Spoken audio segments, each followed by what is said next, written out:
me, my name is Dan Moss, and Joey and I have been best friends for about 15 years, since the first day of freshman year of high school.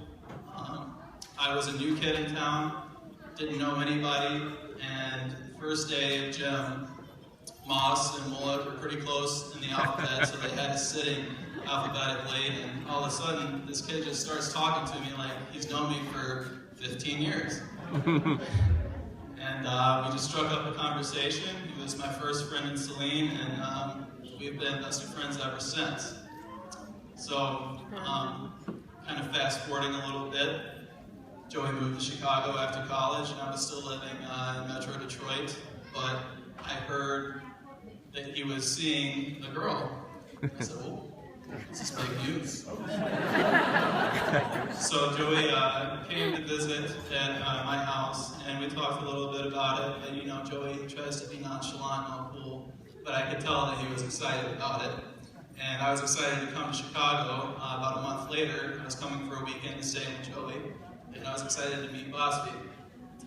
So I get there on a Friday night, and he picks me up from the airport, and he says, well, I made dinner reservations. And I said, does this place have TVs? He said, no, I don't think about these types of things. Because Michigan State was playing, Michigan State alum, I had to go watch the game. He said, that's okay. So I missed dinner. I met back up with him later. He said, oh, Bosby just left. I said, oh, that's okay, I'll meet her tomorrow.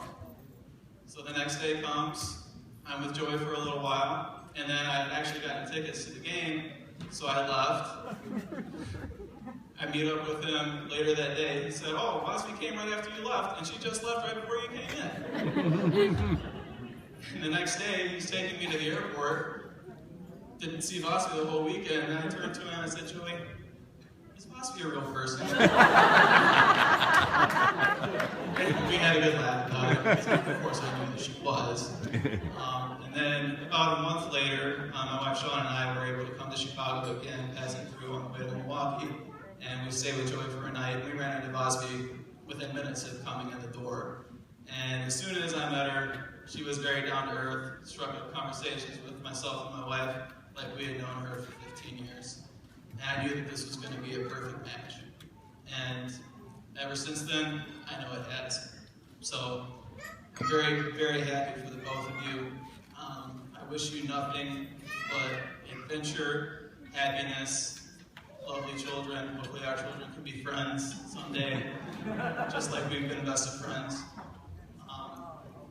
And Bosby, you look beautiful tonight. You're always smiling. You've always been smiling.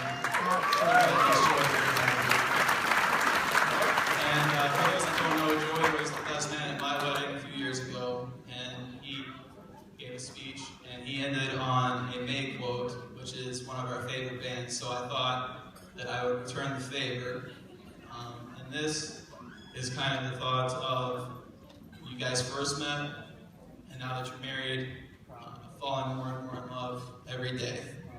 It's from the song Ready and Waiting to Fall.